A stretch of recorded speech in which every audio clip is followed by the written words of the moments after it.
So to me, I think a charter commission, there's a lot of value add because there are things in our charter that should be looked at. I think some of those changes, talking about term limits, talking about even on some level districting to get different representation were good items, but they can only be done through charter change recommendations. But having a charter commission of citizens, I think, is a great way to get people involved and to get real input from the charter moving the city forward.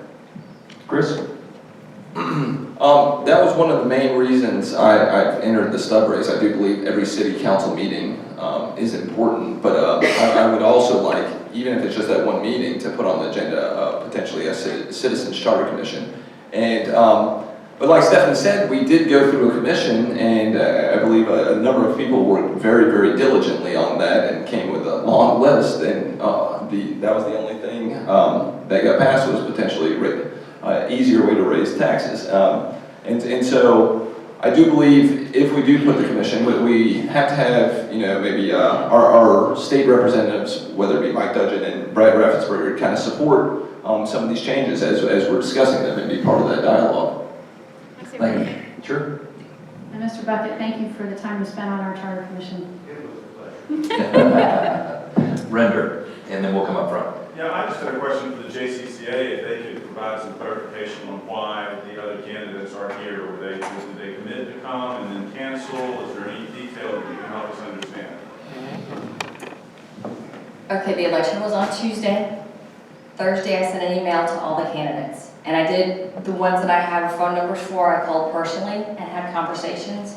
I do know Mr. Burkhalter did confirm that he would be here. And then when our announcement came out, he emailed me and said that he had a conflict. Turns out he's at a softball game, playing for a tournament. So there's that. Nazeera took a very long time in getting back to me. She said that there was a conflict again, but my understanding is that she's out tonight going door to door. And Jalen apparently had a conflict that had been set for some time. And when we communicated, he didn't catch that we were doing this tonight. Thank you. Thank you. I have a question about your positions on amending and clarifying the comprehensive land use plan. I know that has to come up, every 10 years, David? I believe that's true.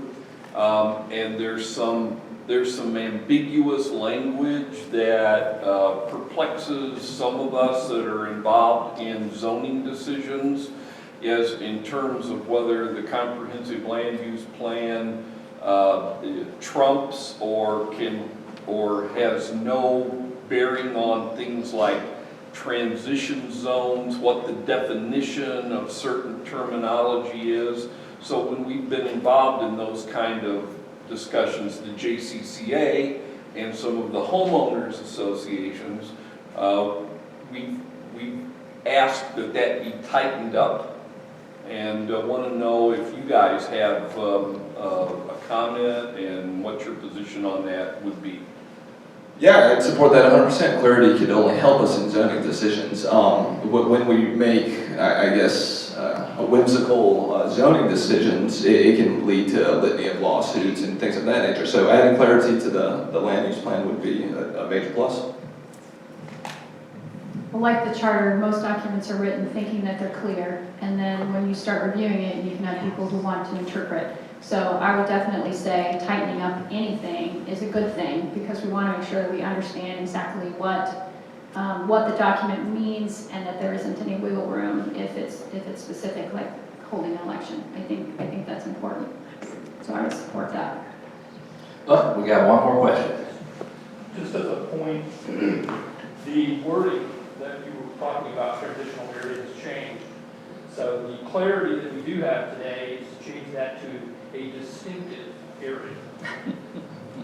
But I just want to make that point. Was that a question or a comment? No, that's a comment. Okay. That was a facetious comment, right? Did we have one more question in the back? Yes. This is a partially, I'm glad this is my last question. I'm glad, hey, this is a partially of comments and also a question. That I belong to a Boy Scout troop, and basically during the school year, every other week, we have city councilmen come to our meeting for the Eagle Court of Honor. And I see Danny over there, and I see Steve Broadman over there. So it's a lot of commitment. And I know, Chris, you have been running this campaign, and you're very busy, you have two newborn, you have newborn children. My question to you is, how many Saturday or Sunday you can commit to coming to troop like us for the ceremony? And is it fair to your two small children? Yeah, well, I've been working. If we want a number, just give us the number of Saturdays you can. It's 52. 51. You gotta give me one for the family. I've been working 60 hours a week and put myself through grad school. I know how to manage time. So I'm a family man. I do my job, I take care of my family, and then I do research from approximately when everyone goes to bed from 9 p.m. to 2 a.m. That's when I've been doing my campaign research. I generally sleep about 5 hours a night, so I think I can manage the time easily. So thank you. Stephanie, do you want to answer the question about time as well, just to keep it even? Sure. So I'm a working mom. I work full-time. And so I have 3 children. I have one that's 17, one that just turned 9, and one that's 6.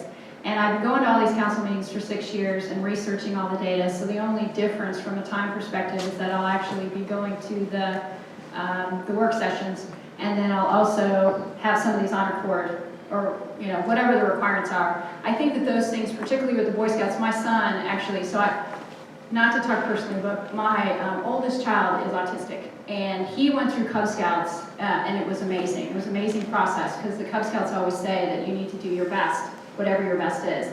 He actually got his arrow of light, which was an amazing experience. And then he started Boy Scouts, but it wasn't something that he could sustain. And so becoming a Boy Scout and getting their honor cords and becoming an Eagle Scout is a tremendous feat in and of itself and deserves to be recognized. And so it would be an honor for me to be able to do that personally because it's such a huge experience. But from my perspective, my family life is my family life, and I have learned how to manage my time over the years, and my family won't be neglected.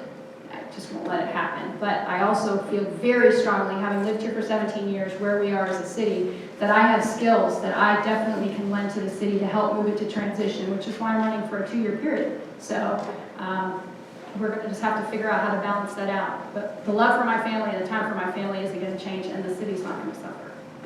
Thank you, Chris. If you would like to make some closing comments, and then Stephanie. I do thank all of you to attending this evening. I apologize that not all the candidates could come so we could debate some of the policies and issues. But I do implore you to make your decisions based on what we put out there, kind of the facts, the platform that we discuss, and not based on, but like I said earlier, the mailers, signs, and robocalls. Also, I want you to look at the other candidates' motivations too. When I said I refused contributions, that was to show that I'm only indebted to the taxpayers. I'm not taking any outside contributions out of Johns Creek. I'm not taking real estate development contributions. We have to know our motives when we go in here. So again, I'd like you to make your decision based on policy. Thank you. Thank you. So I do thank you all for coming in tonight. We've had long discussions about some very specific topics. So this has been nice to be here and to even answer some of the questions from the crowd. Like I said, I've lived here for 17 years and I have nothing but the best intentions for the city. And that's the honest truth. And having gone to the city council meetings, I learned a lot and really feel strongly about how I can contribute and then using my work skill set. But bottom line, my motivation is truly to represent and have a strong representative form of government and to bring some strong principles, bring honesty and integrity back to some of the process. And I would encourage you, if you have any questions or concerns about a candidate, reach out and ask them the questions. If you hear things, don't take it at face value. Call them and ask them. That way you can have a real live conversation. I've been to all the forums. I make sure that I can be available for questions, because I think, like I said, we're neighbors. We all know each other, and we should be able to talk to each other about any of these topics. And so I would encourage you to reach out and talk to folks and really understand who they are and what their motives are. I think that that's critical, you know, as we move Johns Creek into the next phase. So thank you so much, running for post 5, and I hope you all have a great evening.